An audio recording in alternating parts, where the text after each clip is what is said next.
달빛처럼 포근한 옛 이야기, 월명야담입니다. 오늘도 건강과 웃음이 늘 함께 하시길 바랍니다. 구독과 좋아요로 함께 해주시면 더 많은 이야기를 들려드릴 수 있습니다. 자, 이제 달빛 같은 이야기 속으로 함께 걸어가 보겠습니다.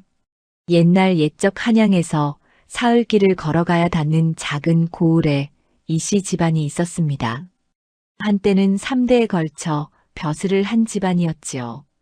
기와집 처마는 높고 대문은 두 짝이나 되었으며 안채와 사랑채가 따로 있을 정도였습니다. 하지만 지금은 달랐습니다. 가장 이공이 세상을 떠난 뒤로 집안은 기울기 시작했고 빚쟁이들의 발길이 끊이지 않았지요. 결국 형제들은 뿔뿔이 흩어질 수밖에 없었습니다.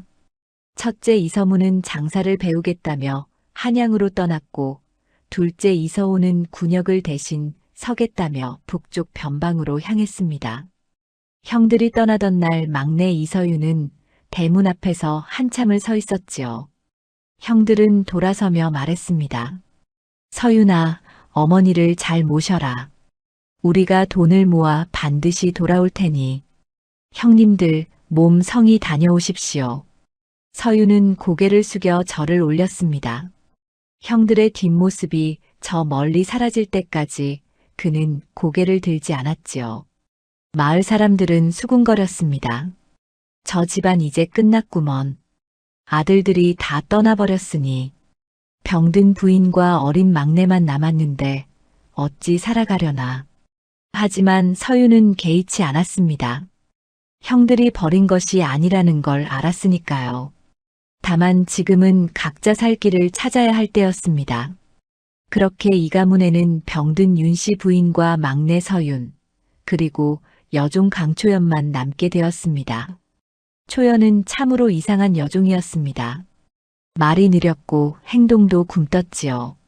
마을 사람들은 초연을 보며 혀를 찼습니다. 저 계집아이는 머리가 모자란 게 분명해. 양반집 여종치고는 참 어수룩하구먼. 하지만 서윤은 초연이 나쁘지 않다고 생각했습니다. 비록 일이 서툴렀지만 성실했고 어머니를 극진히 모셨으니까요.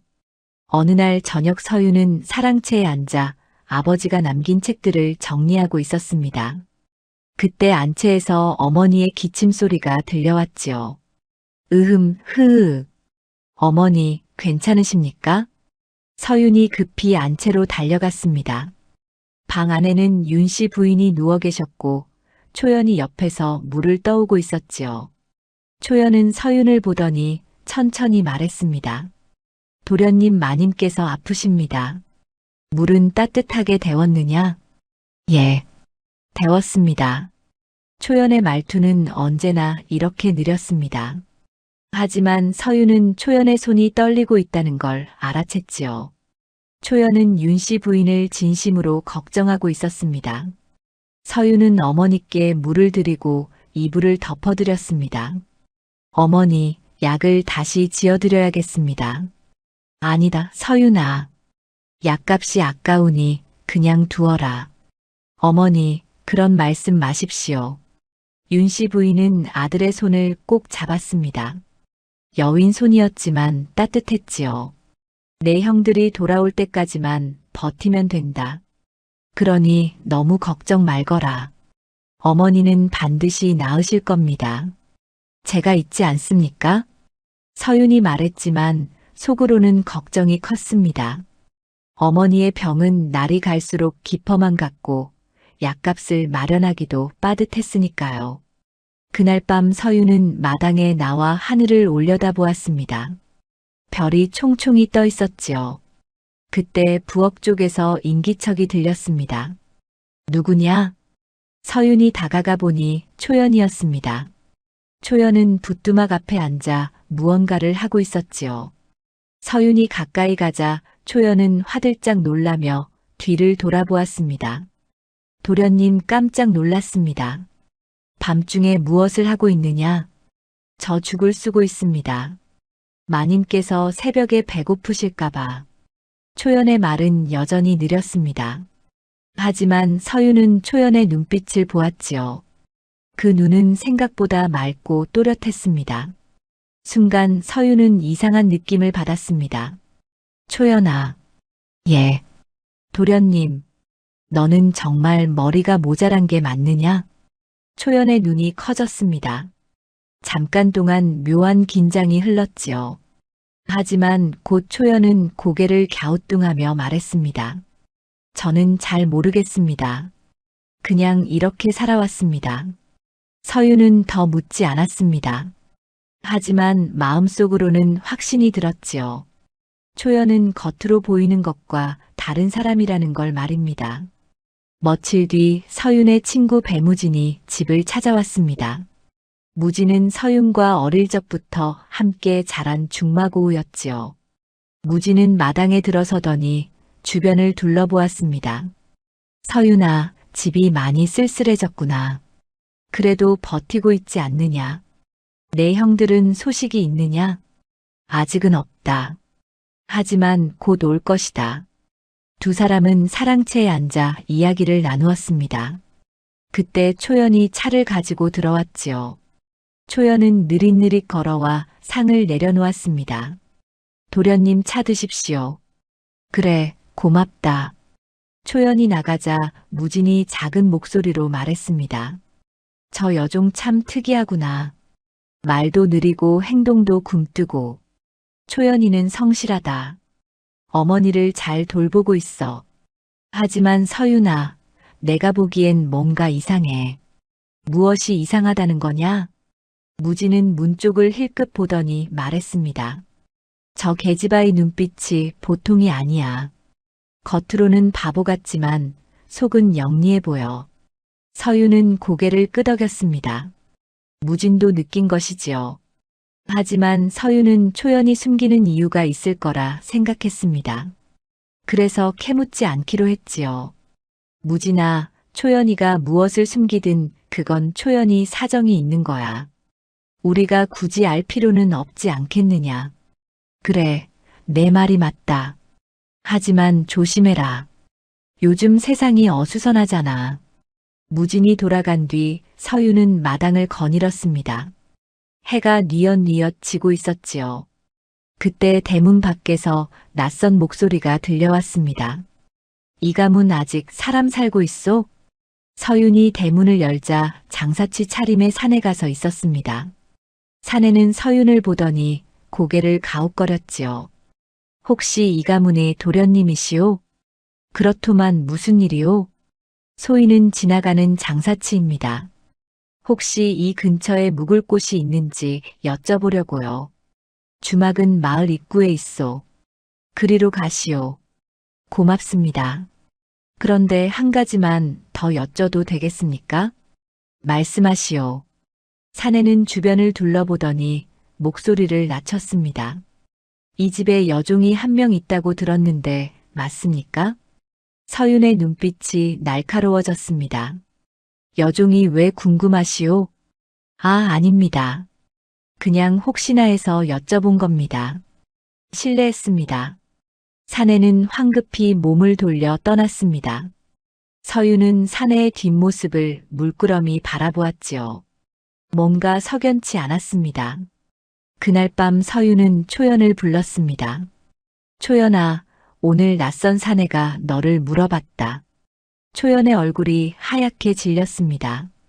손이 바들바들 떨렸지요. 누가 저를 물어봤습니까? 장사치 차림의 사내였다. 혹시 아는 사람이냐? 초연은 고개를 저었습니다. 하지만 서윤은 초연이 거짓말을 하고 있다는 걸 느꼈지요. 초연아, 너에게 무슨 사연이 있거든 말해라. 내가 도와줄 수 있다. 아닙니다, 도련님. 저는 괜찮습니다. 초연은 황급히 방을 나갔습니다. 서윤은 한숨을 쉬었지요. 초연이 무언가를 숨기고 있다는 건 분명했습니다. 하지만 억지로 캐물을 수는 없었습니다. 그날 밤 서윤은 잠을 이루지 못했습니다. 창밖으로 달빛이 고요히 비쳤지요. 집안은 쓸쓸했지만 서윤은 포기하지 않았습니다. 형들이 돌아올 때까지, 어머니가 나으실 때까지, 그리고 초연의 비밀이 무엇이든 간에 서유는 이 집을 지키기로 마음먹었습니다. 몰락한 집안이라 해도 이곳은 여전히 이 가문이었으니까요. 며칠이 지나고 이 가문에는 묘한 일들이 생기기 시작했습니다. 초연히 보이는 행동들이 심상치 않았지요. 어느 날 아침 서유는 마루에 앉아 책을 읽고 있었습니다. 그때 부엌에서 초연의 다급한 목소리가 들려왔지요. 도련님, 도련님. 서윤이 황급히 달려가자 초연이 붓두막 앞에서 불을 끄고 있었습니다. 아궁이에서 연기가 피어오르고 있었지요. 무슨 일이냐? 불이 너무 세졌습니다. 조금만 늦었으면 큰일 날 뻔했습니다. 서윤은 고개를 갸웃거렸습니다. 평소 초연은 불 다루는 일에 서툴렀거든요. 그런데 오늘은 재빠르게 불을 잡았지요. 초연아, 너 불 끄는 솜씨가 제법인데? 초연은 순간 당황한 표정을 지었습니다. 그러고는 다시 어리숙한 얼굴로 돌아왔지요. 저 그냥 운이 좋았습니다. 서유는 더 묻지 않았습니다. 하지만 마음속으로는 의문이 커져갔지요. 며칠 뒤에는 더욱 기묘한 일이 벌어졌습니다. 마을 아낙네 하나가 찾아와 윤 씨 부인을 뵙고 싶다고 했지요. 부인, 제가 약초를 좀 가져왔습니다. 병에 좋다고 해서요. 서유는 아낙네를 안채로 안내했습니다. 그런데 초연이 갑자기 서윤의 옷소매를 잡아당겼지요. 도련님, 저 사람 이상합니다. 뭐가 이상하다는 거냐? 초연은 입술을 떨었습니다. 평소와 달리 말이 또렷했지요. 저 사람 품에 뭔가 숨기고 있습니다. 약초가 아닙니다. 어떻게 아느냐? 그냥 느껴집니다. 서유는 반신반의했지만 초연의 눈빛이 진지해서 조심스레 아낙네를 살폈습니다. 아낙네는 웃으며 보자기를 풀었지요. 그런데 그 안에는 약초가 아니라 낡은 천조각들이 들어있었습니다. 이게 무엇이오? 아낙네의 얼굴이 굳었습니다. 서윤이 다그치자 아낙네는 황급히 보자기를 싸들고 도망쳤지요. 서윤은 초연을 돌아보았습니다. 초연아, 너 어떻게 알았느냐? 초연은 다시 느린 말투로 돌아왔습니다. 저도 잘 모르겠습니다. 그냥 이상해서요. 서윤은 초연의 어깨를 붙잡았습니다. 초연아, 너는 바보가 아니지? 초연의 눈이 흔들렸습니다. 잠깐 동안 두 사람은 서로를 바라보았지요. 하지만 초연은 고개를 저으며 몸을 빼냈습니다. 저는 그냥 여종입니다. 바보 여종이요. 초연은 황급히 자리를 떠났습니다. 서유는 그 뒷모습을 물끄러미 바라보았지요. 초연은 분명 무언가를 숨기고 있었습니다. 그날 저녁 무진이 다시 찾아왔습니다. 무진은 심각한 표정으로 서윤에게 말했지요. 서윤아, 마을에 이상한 소문이 돌고 있다. 무슨 소문이냐? 내 집 여종이 사실은 다른 집안의 딸이라는 소문 말이야. 서윤은 깜짝 놀랐습니다. 무진은 목소리를 낮추며 말을 이었지요. 그것도 양반가 딸이 아니라 중인 집안의 딸이라고 하더라. 집안이 망해서 여종으로 팔렸다는데 그게 정말이냐? 나도 확실하지는 않아. 하지만 마을 어르신들이 수군거리더라고. 그리고 말이야. 무진은 잠시 망설이다가 말했습니다. 너희 집을 찾아온 그 장사치 말이야. 그자가 사실은 문태경의 심부름꾼이라더라. 문태경? 서윤의 얼굴이 굳었습니다. 문태경은 이 고을에서 제일 가는 부자였지요. 아버지가 살아계실 때 사이가 좋지 않았던 사람이었습니다. 문태경이 왜 우리 집 여종에게 관심이 있겠느냐? 그게 말이야. 혹시 초연이가 문태경과 관련이 있는 게 아닐까? 서윤은 고개를 저었습니다. 하지만 마음속으로는 불안이 커져갔지요. 무진이 돌아간 뒤 서윤은 초연을 찾았습니다. 초연은 장독대 옆에서 무언가를 하고 있었지요. 초연아. 초연은 깜짝 놀라 뒤를 돌아보았습니다. 손에는 항아리 뚜껑이 들려 있었지요. 도련님 깜짝 놀랐습니다. 초연아, 너는 문태경을 아느냐? 순간 초연의 얼굴이 새하얗게 질렸습니다. 손에 들고 있던 뚜껑이 떨어져 깨졌지요. 와장창. 초연은 그 자리에 주저앉았습니다. 도련님, 제발. 초연아, 대체 무슨 일이냐? 나에게 말해라. 초연은 고개를 저으며 울먹였습니다. 하지만 입을 열지 않았지요. 서유는 초연의 손을 잡았습니다. 초연아, 너를 해칠 생각이 없다. 다만 진실이 알고 싶을 뿐이다. 저는 말할 수 없습니다. 왜? 말하면 도련님도 위험해집니다. 초연의 목소리가 떨렸습니다. 그리고 놀랍게도 말투가 또렷해졌지요. 서유는 초연의 눈을 똑바로 바라보았습니다. 초연아, 지금 내가 한 말 들었느냐? 방금은 말이 느리지 않았다. 초연은 입술을 깨물었습니다. 이제 숨길 수가 없었지요. 초연은 고개를 떨구며 말했습니다. 죄송합니다. 도련님, 제가 속였습니다. 무엇을 속였느냐? 저는 바보가 아닙니다. 서유는 한숨을 쉬었습니다. 예상했던 일이었지요. 그럼 왜 바보 흉내를 낸 거냐? 그래야 살 수 있었습니다. 초연은 눈물을 흘리기 시작했습니다. 서유는 초연을 사랑채로 데려갔지요. 방 안에 앉히고 차를 내어주었습니다. 진정하고 천천히 말해라. 무엇이 두려운 거냐? 초연은 떨리는 손으로 차를 마셨습니다. 그리고 조심스레 입을 열었지요. 문태경. 그자가 저를 찾고 있습니다. 왜 찾는 거냐? 그자가 저희 집안을 망쳤습니다. 그리고 저를 여종으로 팔았습니다. 서유는 주먹을 불끈 쥐었습니다. 초연은 말을 이었지요. 그런데 제가 도망쳤습니다. 팔려가던 날 도망쳤습니다. 그래서 그자가 저를 찾는 겁니다. 너는 왜 바보 흉내를 낸 거냐? 그래야 눈에 띄지 않습니다. 바보처럼 보이면 아무도 의심하지 않습니다. 초연의 목소리는 여전히 떨렸지만 말은 또렷했습니다. 서유는 초연의 어깨에 손을 얹었지요.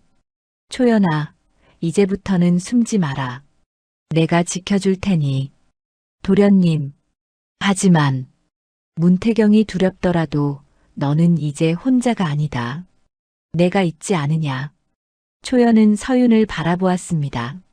처음으로 진짜 눈빛을 보였지요. 맑고 또렷했습니다. 고맙습니다. 도련님. 그때 대문 밖에서 인기척이 들렸습니다. 서윤이 밖으로 나가자 낯선 사내 하나가 서 있었지요. 이 가문 도련님이십니까? 그렇더만 누구시오? 문태경 어르신께서 부르십니다. 내일 저작거리 주막으로 오시라 하셨습니다. 사내는 말을 마치고 돌아섰습니다. 서유는 사내의 뒷모습을 바라보며 이를 악물었지요. 문태경이 드디어 움직이기 시작한 것입니다. 그날 밤 서유는 잠을 이루지 못했습니다. 초연은 사실 바보가 아니었고 문태경이라는 위험한 자가 초연을 노리고 있었습니다. 게다가 그자는 이제 서윤까지 불러들였지요. 서윤은 창밖을 바라보았습니다. 달빛이 고요히 비쳤지만 마음은 어지러웠습니다. 내일 무슨 일이 벌어질지 알 수 없었지요. 하지만 한 가지는 분명했습니다. 초연을 지켜야 한다는 것 말입니다. 다음 날 아침 서유는 일찍 일어났습니다. 문태경을 만나러 가기 전에 해야 할 일이 있었지요. 서유는 아버지의 사랑채로 향했습니다. 아버지가 돌아가신 뒤로 아무도 들어가지 않았던 곳이었지요. 방문을 열자 먼지가 풀풀 날렸습니다. 서유는 창문을 열어 바람을 들이고 책상 서랍을 하나씩 열어보았지요. 오래된 북과 벼루 그리고 낡은 서찰들이 나왔습니다. 서유는 서찰들을 하나씩 펼쳐보았습니다. 대부분은 친지들과 주고받은 안부 편지였지요. 그런데 책상 맨 아래 서랍을 열자 묵직한 장부 하나가 나왔습니다. 가죽으로 된 표지에는 아무것도 쓰여 있지 않았지요. 서유는 장부를 꺼내 펼쳤습니다. 첫 장에는 아버지의 글씨가 적혀 있었습니다. 이 집안을 망친 자들의 이름을 기록하노라. 서윤의 가슴이 두근거렸습니다. 다음 장을 넘기자 여러 이름이 적혀 있었지요. 그리고 그중 가장 위에 큼직하게 쓰인 이름이 있었습니다. 문태경. 서윤은 아버지가 쓴 글을 읽어 내려갔습니다. 문태경은 내 친구였다. 함께 과거를 보러 한양에 갔었고 낙방의 쓴맛도 함께 나눴다. 하지만 그자는 벼슬 대신 돈을 택했다. 장사로 큰 돈을 벌더니 사람이 변했다. 내게 돈을 빌려달라 했고 나는 선뜻 내어주었다. 서유는 다음 장을 넘겼습니다. 하지만 문태경은 그 돈을 갚지 않았다. 오히려 내가 그에게 빚을 졌다는 거짓 문서를 만들었다. 관아의 관리들을 매수하여 나를 모함했다. 결국 나는 벼슬을 그만두고 고향으로 돌아올 수밖에 없었다. 서유는 주먹을 불끈 쥐었습니다. 아버지가 왜 그렇게 풀이 죽어 계셨는지 이제 알 것 같았지요. 마지막 장에는 이런 글이 적혀 있었습니다. 문태경아, 너는 반드시 대가를 치를 것이다. 하늘이 알고 땅이 안다. 내 자식들이 이 원한을 갚아줄 것이다. 서유는 장부를 덮었습니다. 가슴속에 불길이 타올랐지요. 그때 뒤에서 목소리가 들렸습니다. 도련님 무엇을 보고 계십니까? 초연이었습니다. 초연은 문 앞에 서서 조심스레 안을 들여다보고 있었지요. 서유는 장부를 들어보였습니다. 아버지께서 남기신 장부다. 여기에 문태경의 이름이 적혀 있어. 초연의 얼굴이 창백해졌습니다. 초연은 방 안으로 들어와 장부를 들여다보았지요. 문태경. 초연의 목소리가 떨렸습니다. 서유는 초연을 바라보았습니다. 초연아, 너도 그자에 대해 아는 게 있지 않느냐? 초연은 고개를 끄덕였습니다. 그리고 입을 열었지요. 저희 아버지도 문태경에게 당했습니다. 무슨 뜻이냐? 초연은 눈물을 글썽이며 말했습니다. 저희 아버지는 중인이었습니다. 역관으로 청나라와의 무역을 돕는 일을 했지요. 그런데 문태경이 아버지를 이용했습니다. 어떻게? 문태경은 밀무역을 했습니다. 청나라에서 들여와서는 안 되는 물건들을 몰래 들여왔지요. 그리고 그 죄를 아버지에게 뒤집어 씌웠습니다. 서유는 이를 악물었습니다. 초연은 울먹이며 말을 이었지요. 아버지는 곤장을 맞고 귀양을 가셨습니다. 그리고 석 달 만에 돌아가셨습니다. 어머니는 그 충격으로 병을 얻어 1년 뒤에 돌아가셨고요. 그래서 너는, 예, 저는 혼자 남았습니다. 집안 재산은 모두 압류되었고, 저는 여종으로 팔렸습니다. 초연은 주저앉아 흐느꼈습니다. 서유는 초연의 어깨를 감싸주었지요. 초연아, 그래서 바보 흉내를 낸 거구나. 얘 문태경이 저를 알아보면 죽일 것 같았습니다. 그래서 바보처럼 살았습니다.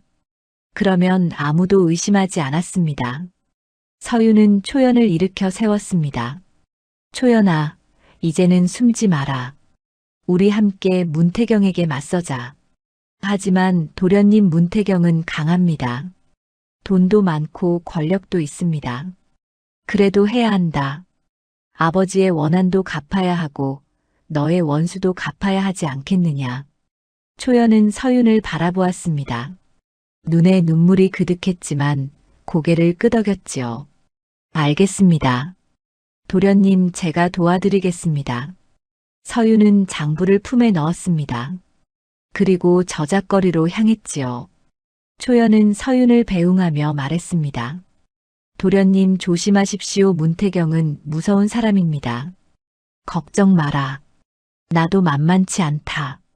서윤은 대문을 나섰습니다. 마을 저작거리는 사람들로 붐볐지요.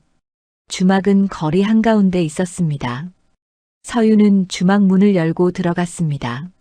안에는 술손님들이 앉아 있었고 구석 자리에 한 사내가 앉아 있었지요. 문태경이었습니다. 50줄의 사내는 비단 두루마기를 입고 있었고 손에는 옥으로 만든 부채를 들고 있었습니다. 서윤을 보자 비웃듯 웃었지요. 이가문 도련님 잘 오셨습니다. 여기 앉으시지요. 서윤은 문태경 맞은편에 앉았습니다. 두 사람은 서로를 노려보았지요.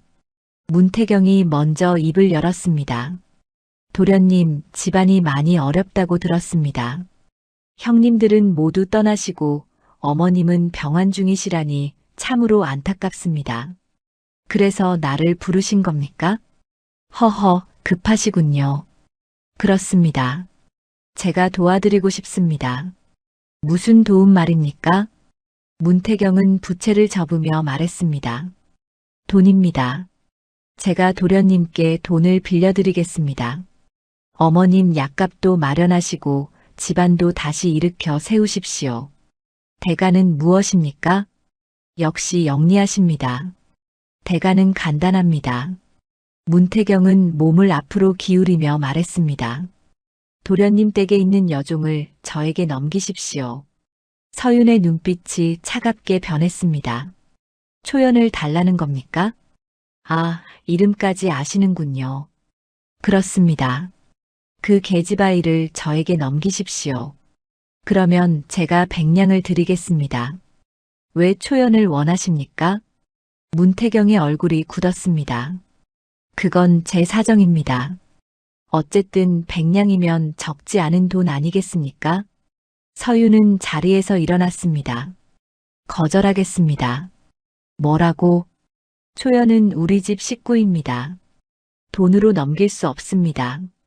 문태경의 얼굴이 일그러졌습니다. 부채를 탁자에 내려쳤지요. 이가문 도련님 후회하실 겁니다.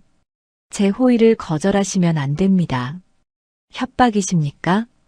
협박이 아니라 충고입니다. 도련님 집안은 이미 기울었습니다. 조금만 건드리면 무너집니다. 그러니 현명한 선택을 하십시오. 서윤은 문태경을 똑바로 바라보았습니다. 어르신께서 우리 아버지를 어떻게 했는지 압니다. 장부를 찾았습니다. 문태경의 눈이 커졌습니다. 뭐라고? 장부. 아버지께서 남기신 장부입니다.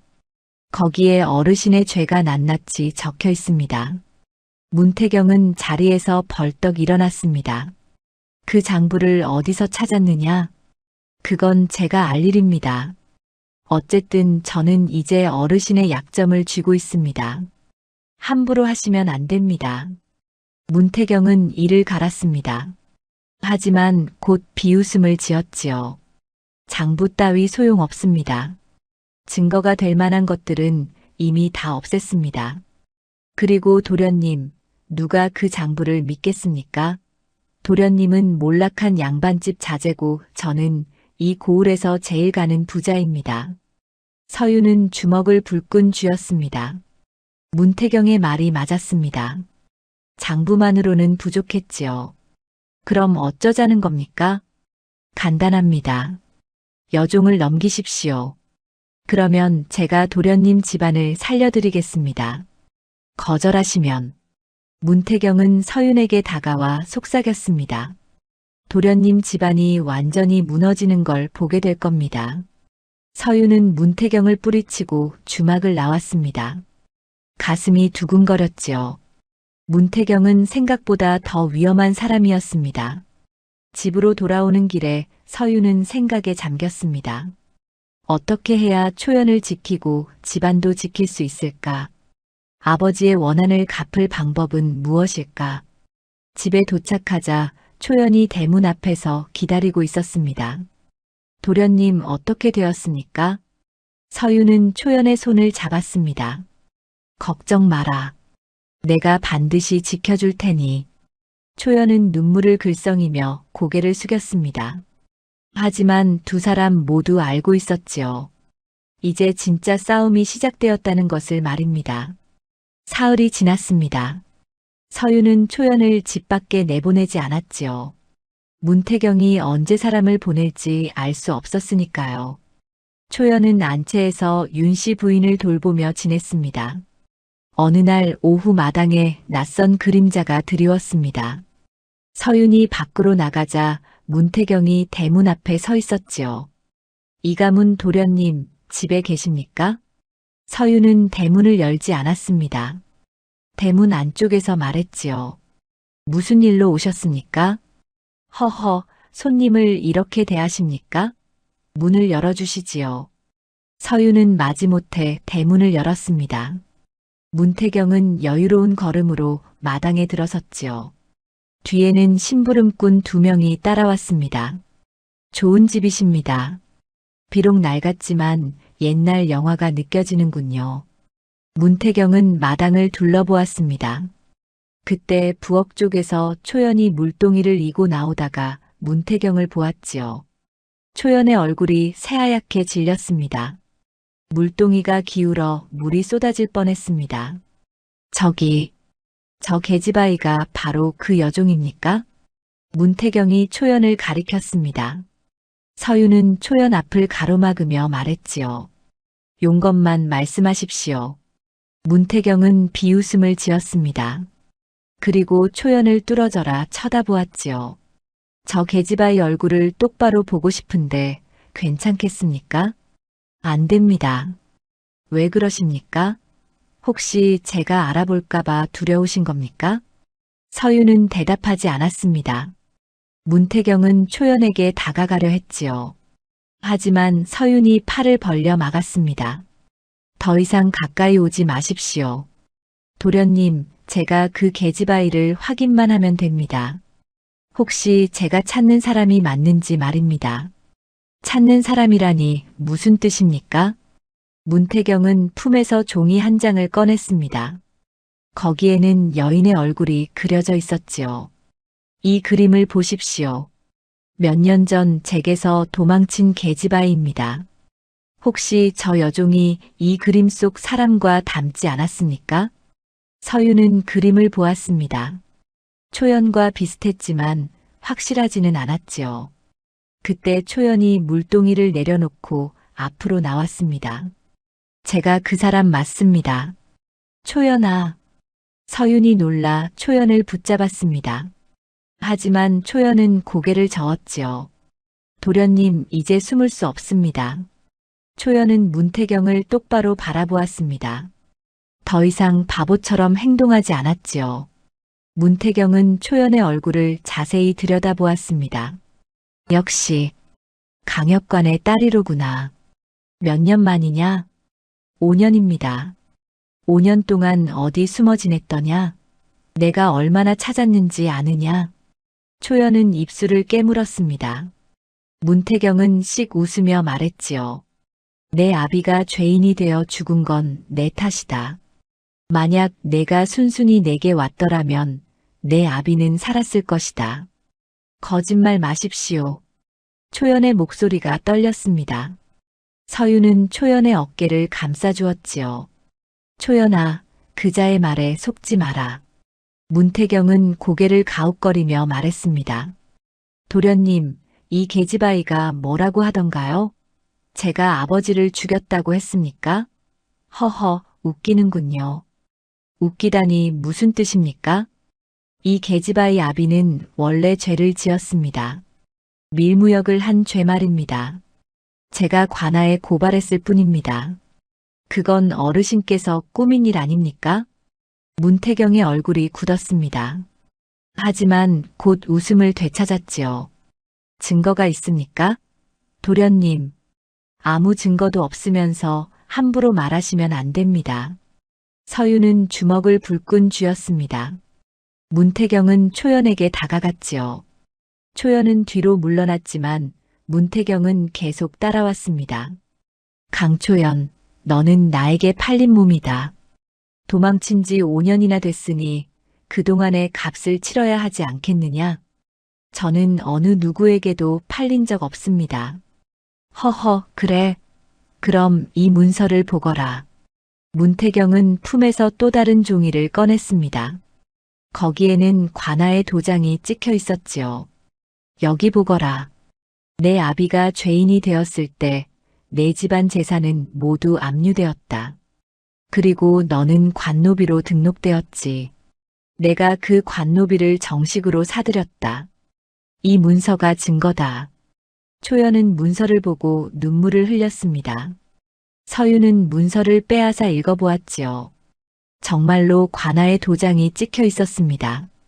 이건 거짓 문서 아닙니까? 거짓 문서라니요? 관아에 가서 확인해 보십시오. 제대로 된 문서입니다. 문태경은 의기양양해졌습니다. 초연에게 손을 내밀었지요. 자, 이제 나와 함께 가자. 도련님께 더 이상 폐를 끼치지 마라. 안 됩니다. 서윤이 초연을 끌어안았습니다. 문태경은 혀를 찼지요. 도련님, 법을 어기실 셈입니까? 이건 정식 문서입니다. 거역하시면 도련님도 죄를 짓는 겁니다. 이건 옳지 않습니다. 옳고 그름은 중요하지 않습니다. 중요한 건 법입니다. 문태경은 뒤에 있던 심부름꾼들에게 눈짓했습니다. 두 사람이 앞으로 나와 초연을 잡으려 했지요. 서유는 초연을 뒤로 밀어내고 두 사람을 막아섰습니다. 물러서시오. 도련님, 힘으로 막으실 겁니까? 그러시면 관아에 고발하겠습니다. 고발하십시오. 저도 가만히 있지 않겠습니다. 그때 안채에서 기침 소리가 들렸습니다. 윤씨 부인이 마루에 나와 계셨지요. 무슨 소란이냐? 어머니. 서윤이 급히 어머니께 달려갔습니다. 윤씨 부인은 몸을 가누기 힘들어 하셨지요. 문태경은 윤씨 부인을 보고 공손히 절을 했습니다. 부인, 오래간만입니다. 그동안 안녕하셨습니까? 당신이 문태경 아니냐? 예, 그렇습니다. 부인께서 아직 저를 기억하시는군요. 윤씨 부인은 문태경을 노려보았습니다. 비록 몸은 약했지만 눈빛만은 날카로웠지요. 우리 집안을 망친 사람 아니냐? 부인, 그건 오해입니다. 오해가 아니다. 당신이 우리 영감을 어떻게 했는지 안다. 윤씨 부인은 숨을 헐떡였습니다. 서윤이 어머니를 부축했지요. 어머니, 무리하지 마십시오. 서윤아, 저 사람에게 초연이를 넘기지 마라. 예, 어머니. 걱정 마십시오. 문태경은 혀를 찼습니다. 윤씨 부인이 나서자 일이 복잡해졌지요. 부인, 법은 법입니다. 제가 초연을 데려가는 건 정당합니다. 법법이 그리 중요하냐, 사람이 먼저다. 윤씨 부인은 기침을 했습니다. 서유는 어머니를 안채로 모셨지요. 초연도 함께 따라 들어갔습니다. 문태경은 마당에 남아 팔짱을 꼈습니다. 도련님, 오늘은 이만 돌아가겠습니다. 하지만 다음에는 관아 사람들과 함께 오겠습니다. 그때는 어쩔 수 없으실 겁니다. 문태경은 심부름꾼들을 데리고 대문을 나갔습니다.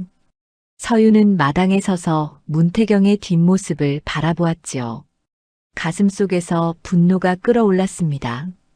그날 밤 서유는 초연과 마주 앉았습니다. 초연은 고개를 숙이고 있었지요. 도련님 죄송합니다. 저 때문에 이런 일이. 초연아, 내 잘못이 아니다. 문태경 그자가 잘못한 거지. 하지만 문서가 진짜라면 저는 정말 그자의 종이 됩니다.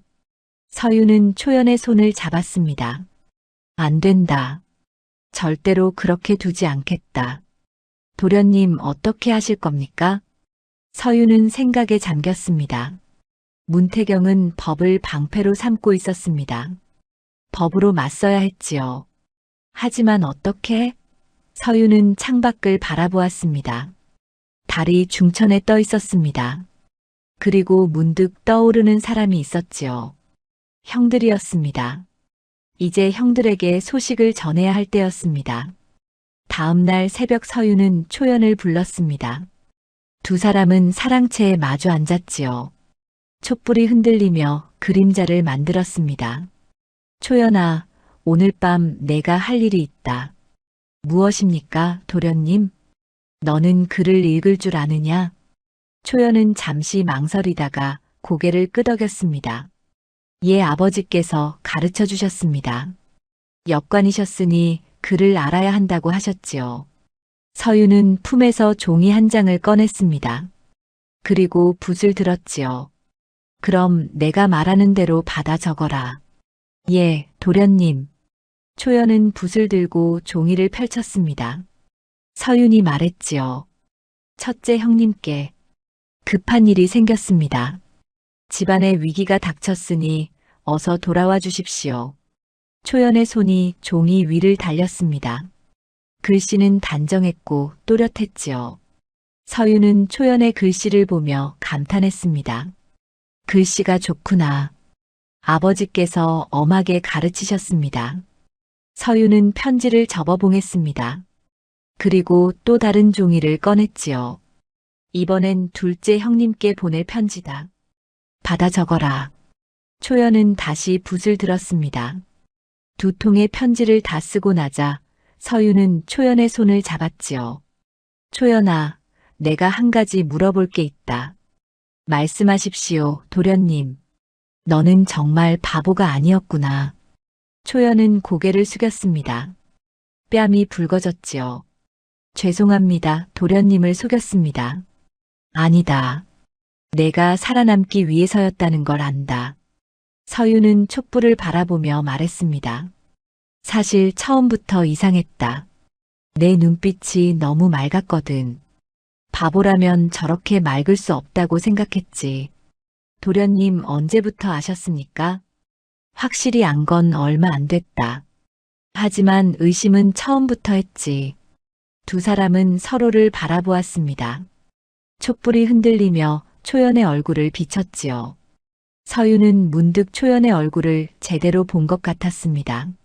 어렸을 때는 몰랐는데 이제 보니 초연은 참으로 아름다웠습니다. 초연아. 예, 도련님. 너는 어떻게 우리 집에 오게 된 거냐? 초연은 눈을 내리깔았습니다. 그리고 천천히 말했지요. 저는 문태경에게 팔렸습니다. 하지만 도망쳤습니다. 그리고 떠돌다가 이 마을에 왔습니다. 그때 내가 너를 발견했지. 예, 도련님께서 저를 거두어 주셨습니다. 서유는 그날을 떠올렸습니다. 2년 전 겨울이었지요. 눈이 내리던 날 서유는 마을 어귀에서 쓰러진 계집아이를 발견했습니다. 초연이었지요. 서유는 초연을 집으로 데려왔고 어머니는 초연을 딸처럼 돌봐주셨습니다. 그때 너는 말이 없었다. 이름도 제대로 되지 않았지. 무서웠습니다, 도련님. 제 정체가 들키면 또 잡혀갈까봐. 그래서 바보 흉내를 낸 거구나. 초연은 고개를 끄덕였습니다. 눈물이 볼을 타고 흘렀지요. 도련님 정말 죄송합니다. 거짓말을 했습니다. 서유는 초연의 눈물을 닦아주었습니다. 울지 마라. 내가 잘못한 게 아니다. 하지만 도련님 이제 어떻게 하십니까? 문태경이 관아 사람들을 데리고 올 겁니다. 형님들이 오실 것이다. 그때까지 버티면 된다. 도련님, 저 때문에 이 집안이 더 어려워지는 건 아닐까요? 서유는 초연의 손을 꼭 잡았습니다. 초연아, 너는 이 집안 식구다. 식구를 지키는 건 당연한 일이다. 초연의 눈에서 눈물이 흘러내렸습니다. 하지만 이번에는 슬픔이 아니라 고마움의 눈물이었지요. 며칠이 지났습니다. 서유는 초연을 집 안에만 두었습니다. 혹시라도 문태경의 사람들이 초연을 납치할까봐 걱정이었지요. 그런데 어느 날 밤 이상한 일이 벌어졌습니다. 서유는 잠결에 인기척을 느꼈습니다. 눈을 뜨니 창밖으로 그림자가 지나갔지요. 서유는 조용히 일어나 밖으로 나갔습니다. 달빛 아래로 검은 옷을 입은 사내가 보였습니다. 누구냐? 서윤이 소리치자 사내는 돌아섰습니다. 얼굴에 천을 두르고 있었지요. 사내는 칼을 빼들었습니다. 조용히 하시오. 여종만 내놓으면 해치지 않겠소. 문태경이 보낸 자로구나. 서윤은 마당에 있던 장작을 집어들었습니다. 사내가 달려들었지요. 서윤은 장작으로 사내의 칼을 막았습니다. 하지만 힘이 달렸습니다. 사내는 서윤을 밀어냈고 서윤은 마루에 넘어졌지요. 도련님, 초연이 안채에서 뛰어나왔습니다. 사내는 초연을 보고 달려갔지요. 초연은 비명을 질렀습니다. 그때 담장 너머로 다른 그림자가 뛰어들었습니다. 감히 새로운 사내는 몸을 날려 칼잡이를 걷어찼습니다. 칼잡이는 나가떨어졌지요. 서윤은 그 사내를 보고 눈이 커졌습니다. 형님, 둘째 형 이서호였습니다. 서호는 칼잡이를 제압하고 얼굴에 천을 벗겼지요. 낯선 얼굴이었습니다. 내 이놈 누가 시켰느냐? 모르겠습니다. 서호는 칼잡이의 멱살을 잡았습니다. 거짓말 마라. 문태경이 보낸 게 분명하다. 정말 모릅니다. 저는 그냥 돈을 받고 일을 한 것뿐입니다. 서호는 칼잡이를 마당에 내던졌습니다. 그리고 서윤에게 다가왔지요. 서윤아, 괜찮으냐? 예, 형님. 다치지 않았습니다. 편지를 받고 급히 왔다. 그런데 도착하자마자 이놈이 담장을 넘는 걸 봤다. 형님, 잘 오셨습니다. 서윤은 형을 끌어안았습니다. 서호는 서윤의 등을 두드려 주었지요. 그리고 초연을 보았습니다. 저 계집아이가 편지에 쓴 초연이냐? 예, 형님. 서호는 초연을 살폈습니다. 초연은 고개를 숙이고 있었지요. 바보가 아니로구나. 예, 죄송합니다. 죄송할 것 없다. 살아남기 위해서였을 것이다. 서호는 칼잡이를 일으켜 세웠습니다. 이놈을 관아에 넘기자. 형님, 그러면 문태경이 빠져나갈 겁니다. 그럼 어쩌자는 거냐? 서윤은 생각에 잠겼습니다.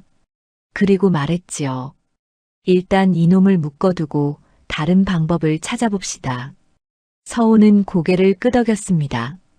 칼잡이를 광에 가두고 나자 세 사람은 사랑채에 모였습니다. 서호는 차를 마시며 물었지요. 그래, 무슨 일이 있었는지 자세히 말해라. 서윤은 그동안 있었던 일을 모두 이야기했습니다. 문태경과의 만남, 초연의 비밀, 그리고 아버지가 남긴 장부까지 말했지요. 서호의 얼굴이 굳어졌습니다. 문태경 그놈이 아직도 우리를 괴롭히는구나.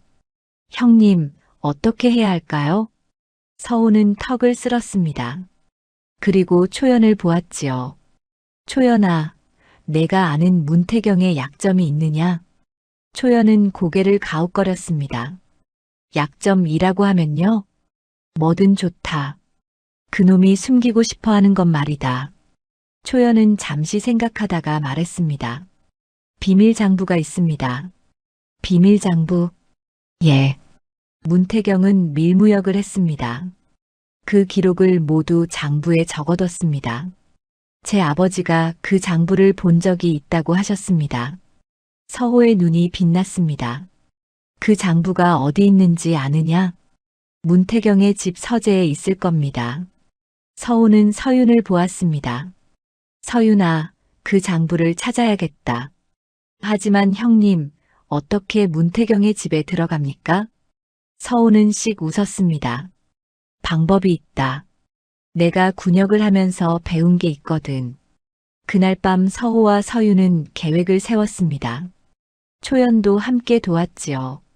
세 사람은 밤늦도록 이야기를 나눴습니다. 창밖으로 달이 기울고 있었습니다. 이제 진짜 싸움이 시작될 참이었습니다. 사흘이 지났습니다. 그동안 서호는 마을을 돌아다니며 문태경의 집을 살폈지요. 문태경의 저택은 마을에서 제일 컸습니다. 담장이 높고 대문에는 늘 문지기가 서 있었습니다. 저 안으로 들어가기가 쉽지 않겠구나. 서우가 혀를 찼습니다. 서윤과 서우는 주막에 앉아 문태경의 집을 바라보고 있었지요. 형님, 방법이 없겠습니까? 있긴 하다. 하지만 위험하다. 어떤 방법입니까? 서우는 목소리를 낮췄습니다. 밤중에 담장을 넘는 거다. 내가 군영에서 배운 솜씨가 있다. 하지만 들키면 어떻게 합니까? 들키지 않으면 된다. 서우는 씩 웃었습니다. 서유는 형의 얼굴을 보았지요. 군역을 하는 동안 형은 많이 변해 있었습니다. 더 단단해지고 더 날카로워졌습니다. 그날 밤 서유는 초연과 이야기를 나눴습니다. 초연은 걱정스러운 얼굴로 말했지요. 도련님, 너무 위험한 일 아닙니까? 위험해도 해야 한다. 그 장부가 없으면 문태경을 이길 수 없다. 하지만 만약 들키시면 서유는 초연의 손을 잡았습니다. 걱정 마라. 형님이 계신다. 형님은 군영에서 밤중 순찰을 막는 훈련을 받으셨다. 초연은 입술을 깨물었습니다. 그리고 말했지요. 그럼 제가 도와드리겠습니다. 뭐라고? 저는 문태경의 집을 압니다. 어디로 들어가야 하는지, 어디에 서재가 있는지 압니다. 서유는 고개를 저었습니다. 안 된다. 너는 위험하다. 도련님, 저도 싸우고 싶습니다.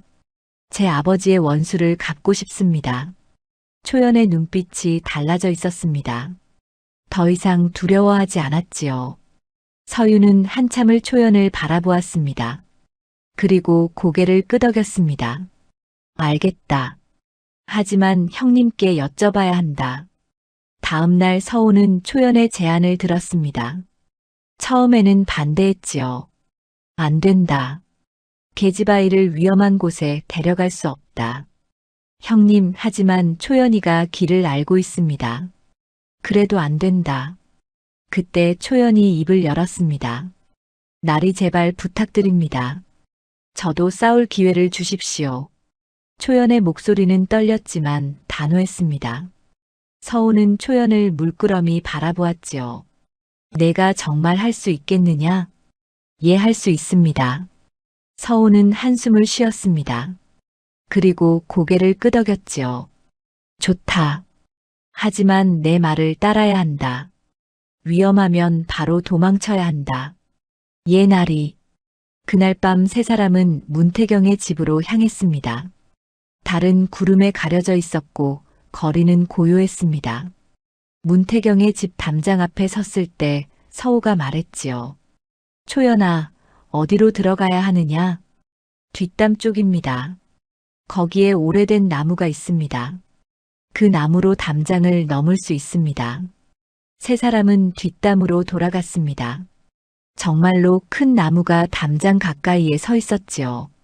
서우가 먼저 나무를 타고 올라갔습니다. 그리고 담장으로 건너갔지요. 서윤이 다음이었습니다. 마지막으로 초연이 올라왔습니다. 담장 안으로 내려서자 넓은 정원이 보였습니다. 연못이 있었고 정자가 있었지요. 초연이 손가락으로 가리켰습니다. 저쪽 건물이 서재입니다. 세 사람은 조용히 서재로 다가갔습니다. 그런데 서재 앞에 하인 하나가 졸고 있었지요.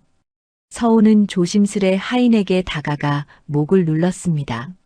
하인은 소리도 못 내고 기절했습니다. 빨리 들어가자. 서재 문을 열자 책들이 가득한 방이 나왔습니다. 서유는 촛불을 켰지요. 초연이 말했습니다. 장부는 책상 서랍에 있을 겁니다. 아버지께서 그렇게 말씀하셨습니다. 서우가 책상으로 갔습니다. 서랍을 하나씩 열어보았지요. 하지만 장부는 보이지 않았습니다. 이상하다. 없는데? 다른 곳을 찾아봐야 합니다. 초연은 방 안을 둘러보았습니다. 그리고 벽에 걸린 그림을 보았지요. 저 그림 뒤를 보십시오. 서윤이 그림을 들어 올렸습니다. 그 뒤에 작은 문이 숨겨져 있었지요. 문을 열자 장부 여러 권이 나왔습니다. 찾았다.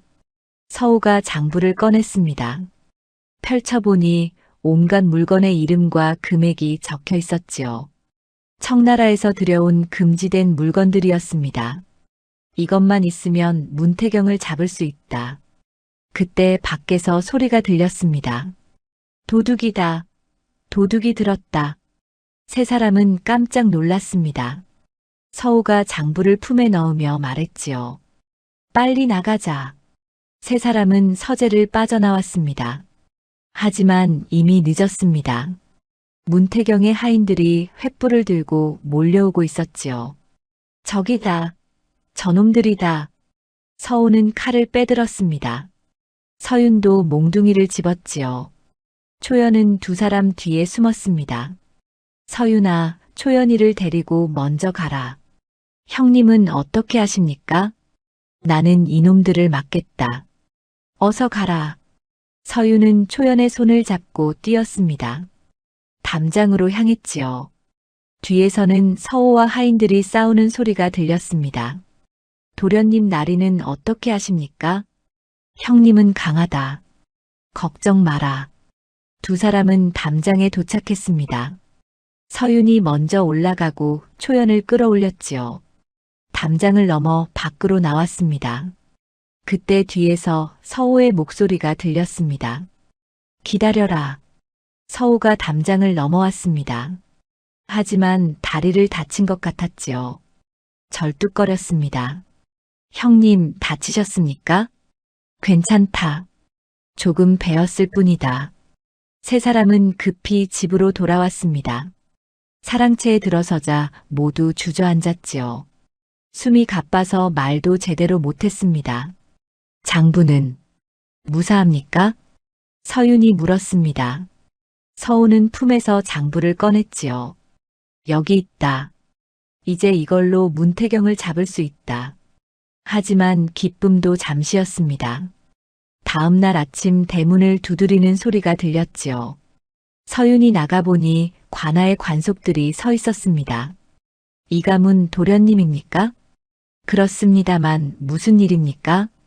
어젯밤 문태경 어르신 댁에 도둑이 들었습니다. 혹시 아는 바가 있습니까? 서윤의 가슴이 철렁했습니다. 하지만 태어난 척했지요. 저희는 모르는 일입니다. 그렇습니까? 그럼 집안을 수색해도 되겠습니까? 수색이라니 무슨 말씀입니까? 문태경 어르신께서 신고하셨습니다. 도둑이 이 집안 사람일 거라고요. 서윤은 당황했습니다. 관속들이 집 안으로 들어오려 했지요. 그때 서우가 나타났습니다. 잠깐만 기다리시오. 당신은 누구시오? 이 가문의 둘째 아들입니다. 수색 영장이라도 있습니까? 관속들은 서로 눈치를 보았습니다. 영장은 없었지요. 영장은 나중에 가져오겠습니다. 그럼 그때 오십시오. 영장 없이는 들어올 수 없습니다. 서우의 목소리는 단호했습니다. 관속들은 어쩔 수 없이 돌아갔지요. 하지만 서윤은 알고 있었습니다. 곧 영장을 가지고 다시 올 거라는 걸 말입니다. 형님, 어떻게 합니까? 장부를 찾으면 큰일입니다. 장부를 숨겨야 한다. 그런데 서우는 생각에 잠겼습니다. 그때 초연이 말했지요. 제게 방법이 있습니다. 무슨 방법이냐? 장부를 마을 밖 바위 틈에 숨기는 겁니다. 제가 아는 곳이 있습니다. 서우는 고개를 끄덕였습니다. 좋다. 그렇게 하자. 초연은 장부를 받아들고 집을 나섰습니다. 서윤이 따라가려 했지만 서우가 붙잡았지요. 초연이 혼자 가는 게 낫다. 우리가 따라가면 눈에 띈다. 서윤은 불안했지만 형의 말을 따랐습니다. 초연은 마을 밖으로 향했지요. 그리고 한 시즌쯤 뒤에 돌아왔습니다. 숨겼습니다, 도련님. 어디에 숨겼느냐? 큰 바위 밑틈에 숨겼습니다. 아무도 모를 겁니다. 그날 오후 관속들이 다시 왔습니다. 이번에는 영장을 가지고 왔지요. 집안을 샅샅이 뒤졌습니다. 하지만 장부는 찾지 못했습니다. 이상하다. 분명히 여기 있을 텐데. 관속들은 빈손으로 돌아갔습니다. 서윤과 서우는 안도의 한숨을 쉬었지요. 하지만 이제 시작일 뿐이었습니다. 문태경은 장부를 찾기 위해 무슨 짓이든 할 것이었습니다. 이틀이 지났습니다. 문태경은 여전히 장부를 찾지 못했지요. 하지만 포기하지 않았습니다. 이번에는 다른 방법을 썼습니다. 그날 오후 초연이 우물가에서 물을 기르려 할 때였습니다. 갑자기 어디선가 산에 셋이 나타났지요. 초연은 비명을 지를 새도 없이 입을 막혔습니다. 사내들은 초연을 끌고 가려 했습니다. 그때 대문이 열리며 서윤이 나왔지요. 초연아. 서윤이 달려들었습니다. 하지만 사내 하나가 서윤을 밀쳤지요. 서윤은 땅에 넘어졌습니다. 그때 사랑채에서 서우가 뛰어나왔습니다. 이놈들. 서우는 칼을 빼들고 사내들에게 달려들었지요. 사내 하나를 베고 다른 하나를 걷어찼습니다. 마지막 사내는 초연을 놓고 도망쳤지요. 괜찮으냐, 초연아? 서윤이 초연을 일으켜 세웠습니다.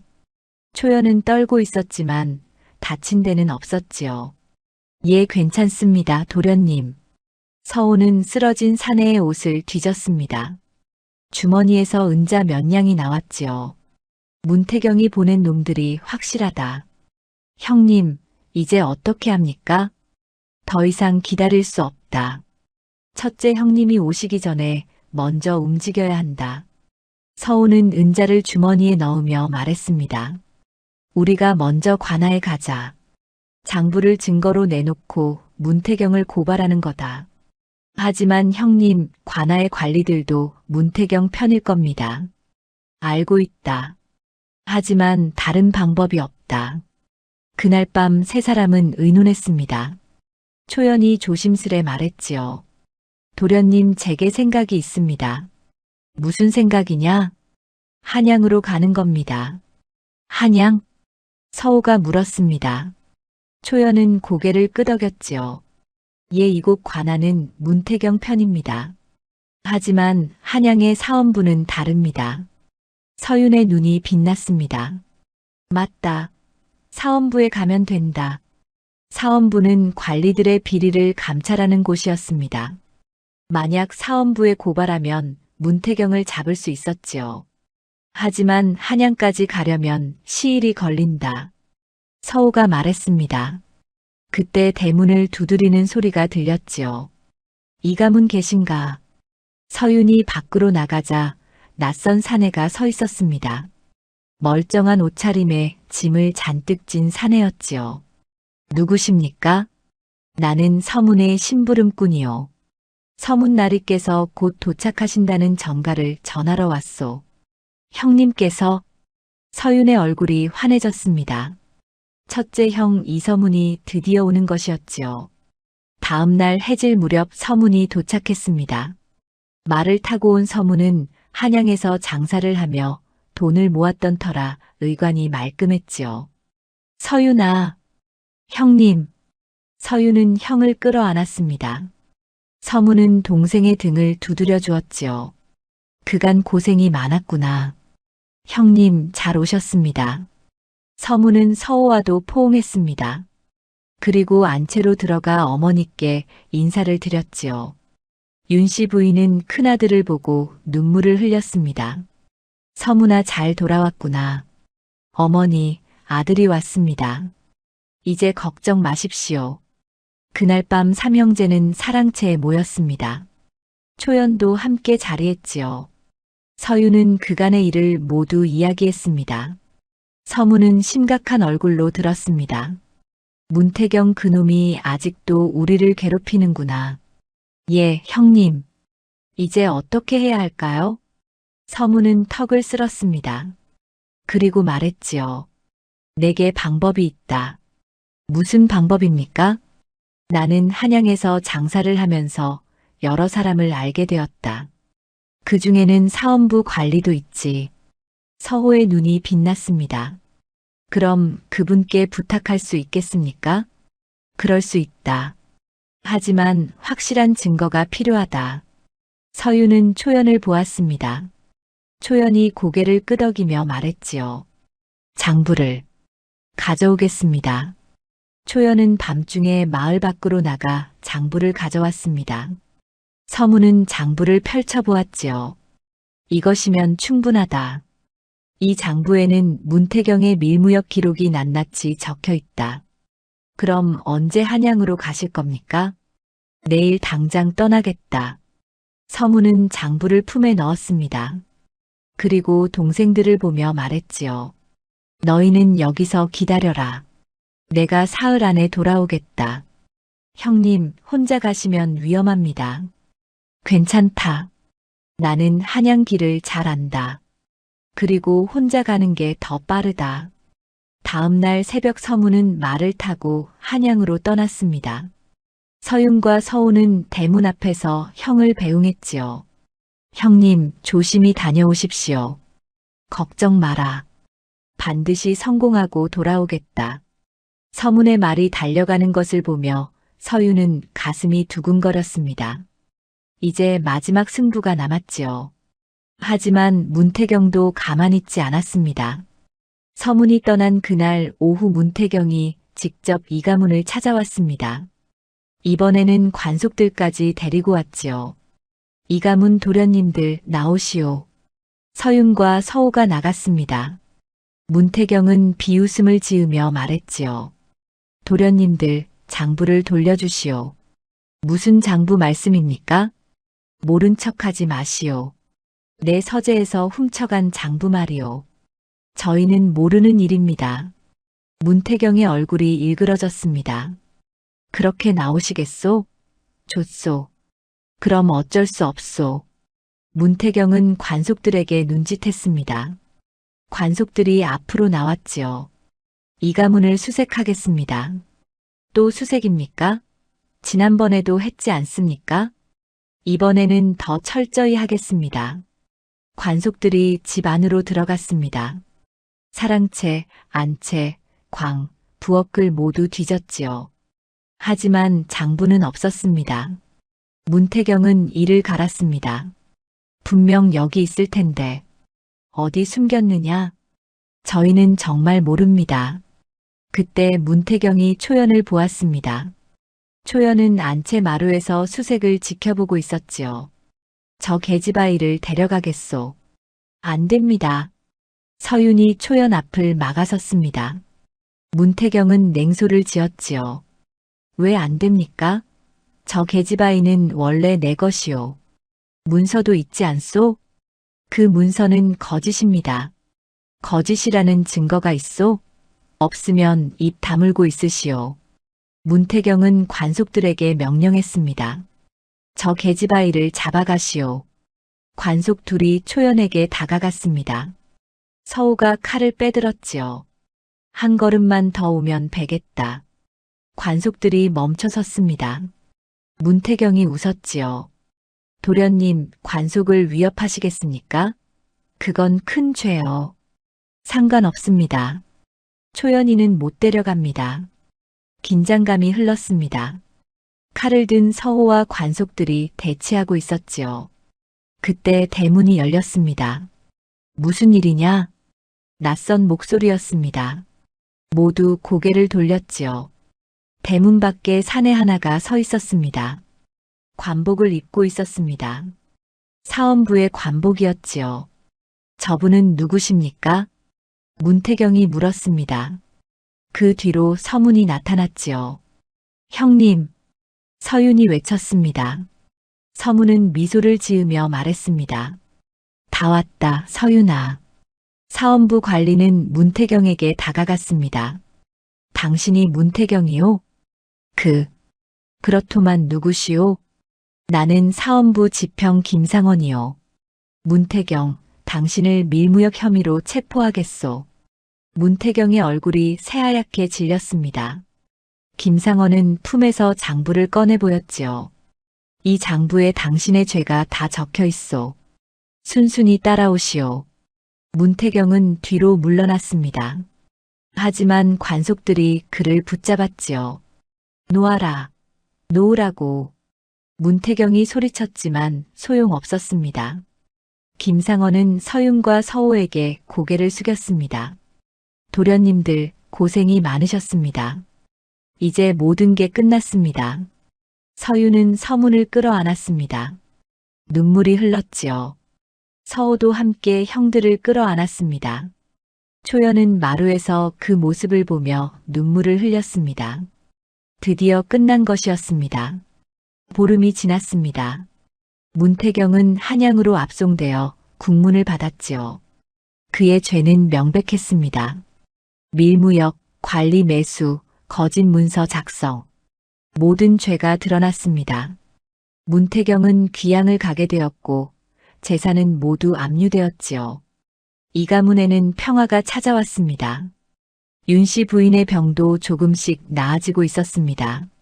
형제들이 돌아온 덕분이었지요. 어느 날 저녁 온 가족이 사랑채에 모였습니다. 서문, 서호, 서윤, 그리고 윤씨 부인과 초연까지 함께했습니다. 어머니, 이제 편히 쉬십시오. 아들들이 모두 돌아왔습니다. 서문이 어머니께 차를 올렸습니다. 윤씨 부인은 눈물을 글썽이며 아들들을 바라보았지요. 고맙구나. 너희 덕분에 이 집안이 다시 일어섰다. 어머니, 저희가 해야 할 일을 했을 뿐입니다. 서호가 말했습니다. 윤씨 부인은 초연을 보았습니다. 초연아, 이리 오너라. 초연은 조심스레 다가갔습니다. 윤씨 부인은 초연의 손을 잡았지요. 내가 없었더라면 우리 집안은 어찌 되었을까? 집안은 어찌 되었을까? 고맙다 얘야. 아닙니다, 마님. 제가 오히려 신세를 졌습니다. 윤씨 부인은 초연의 손을 꼭 쥐었습니다. 그리고 아들들을 보며 말했지요. 서윤아. 예, 어머니. 초연이를 며느리로 삼으면 어떻겠느냐? 방 안이 조용해졌습니다. 서윤은 얼굴이 붉어졌고 초연은 고개를 숙였지요. 서문이 웃으며 말했습니다. 좋은 생각이십니다, 어머니. 초연이는 우리 집안의 은인입니다. 저도 찬성입니다. 서호도 고개를 끄덕였습니다. 서윤은 초연을 보았지요. 초연은 여전히 고개를 숙이고 있었습니다. 초연아. 예. 도련님, 너는 어떻게 생각하느냐? 초연은 천천히 고개를 들었습니다. 눈에 눈물이 그득했지요. 저는 천한 몸입니다. 어찌 감히 도련님의 부인이 되겠습니까? 천하다니. 너는 중인 집안의 딸이다. 그리고 무엇보다 너는 이 집안을 구한 사람이다. 서윤은 초연의 손을 잡았습니다. 초연아, 나와 함께 살아주겠느냐? 초연은 눈물을 흘리며 고개를 끄덕였습니다. 예, 도련님, 기꺼이 그리하겠습니다. 윤씨 부인은 웃으며 두 사람을 바라보았습니다. 서문과 서호도 박수를 쳤지요. 축하한다, 서윤아. 동생이 장가를 가는구나. 그날 밤 서윤과 초연은 마당을 거닐었습니다. 달빛이 고요히 비쳤지요. 초연아. 예, 도련님. 이제 바보 흉내는 안 해도 된다. 초연은 웃었습니다. 오랜만에 보는 환한 웃음이었지요. 예, 알겠습니다. 하지만 가끔은 이렇게 말하고 싶을 때도 있습니다. 왜? 익숙해서요. 그리고 도련님께서 걱정해 주시는 모습이 좋았습니다. 서윤은 웃음을 터뜨렸습니다. 초연도 함께 웃었지요. 두 사람은 나란히 서서 하늘을 올려다보았습니다. 초연아, 너는 이제 더 이상 숨지 않아도 된다. 예, 알고 있습니다. 그리고 앞으로는 나와 함께 당당히 살면 된다. 초연은 서윤의 손을 꼭 잡았습니다. 도련님, 고맙습니다. 저를 구해주셔서. 내가 구한 게 아니다. 우리가 함께 이겨낸 거다. 한 달이 지나 혼례를 올리는 날이 왔습니다. 마을 사람들이 모두 모였지요. 초연은 댕기머리를 풀고 쪽머리를 틀었습니다. 비녀를 꽂고 홀레복을 입은 모습이 아름다웠지요. 신부가 참 아름답구먼. 도련님 복이 많으시네. 마을 사람들이 수군거렸습니다. 혼례가 끝나고 잔치가 열렸지요.